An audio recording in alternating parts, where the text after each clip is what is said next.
Hi Bhargavi. Hi శ్రావ్య.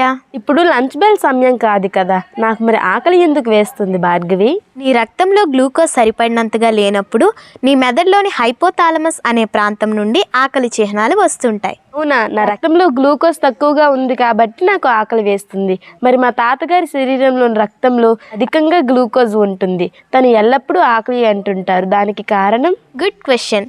మీ ఫ్రిడ్జ్లో రకరకాల పళ్ళు, కూరగాయలు, స్వీట్స్ ఉన్నాయి. బట్ ఆ ఫ్రిడ్జ్కి తాళం వేసింది. వాటిని నువ్వు తినగలవా? లేదు, తినలేను. మన శరీరంలో కూడా అంతే. మన శరీరంలో ఎంత ఎక్కువగా గ్లూకోజ్ ఉన్నప్పటికీ ఇన్సులిన్ అనే హార్మోన్ విడుదల అవ్వకపోతే శరీరంలోని కణాలు దాన్ని ఉపయోగించలేవు. అయితే ఇన్సులిన్ తాళం చెవి వంటిదా? అవును, అలాంటిదే. నాకు ఇంకొక సందేహం ఉంది. మరెందుకు ఆలస్యం, అడుగు. డయాబెటీస్ పేషెంట్స్ రక్తంలో అధికంగా గ్లూకోజ్ ఉన్నప్పటికీ శరీరంలోని కిడ్నీ, గుండె మొదలగు ఆర్గన్స్ ఎందుకు డ్యామేజ్ అవుతాయి? మన శరీరంలో ఉండే అధిక గ్లూకోజ్ వలన బ్లడ్ క్యాపిలరీస్ విచ్ఛిన్నమవుతాయి. కనుక హార్ట్, కిడ్నీ వంటి మెయిన్ ఆర్గాన్స్ దెబ్బతింటాయి. ఎక్కువగా కార్బోహైడ్రేట్స్ తీసుకోవడం వలన డయాబెటీస్ వస్తుందా? నిజానికి డయాబెటీస్ కార్బోహైడ్రేట్ పదార్థాలు తీసుకోవడం వల్ల మాత్రమే కాకుండా ప్యాంక్రియాస్ ఇన్సులిన్ అనే హార్మోన్ విడుదల చేయకపోవడం లేదా మన శరీరం దాన్ని ఉపయోగించలేకపోవడం వలన వస్తుంది. షుగర్ వ్యాధిగ్రస్తులకు బ్లడ్ థిన్నర్ టాబ్లెట్స్ ఇస్తారు, ఎందుకు? మన శరీరంలో ఉండే అధిక గ్లూకోజ్ వలన బ్లడ్లో సొల్యూట్ కాన్సన్ట్రేషన్ పెరిగిపోయి బ్లడ్కి థిక్నెస్ వస్తుంది.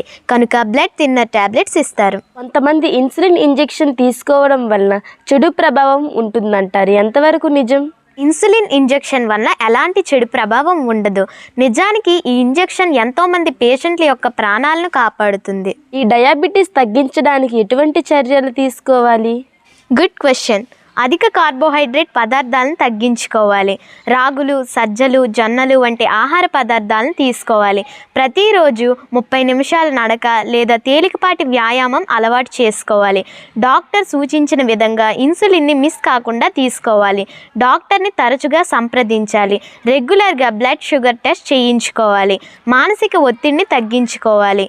మద్యపానం, పొగ తాగడం వంటివి మానుకోవాలి. సరే, మా తాతగారికి దీని పట్ల అవగాహన కల్పిస్తాను. ఇంకా ఏదైనా సందేహం ఉందా? లేదు భార్గవి, థ్యాంక్ యూ.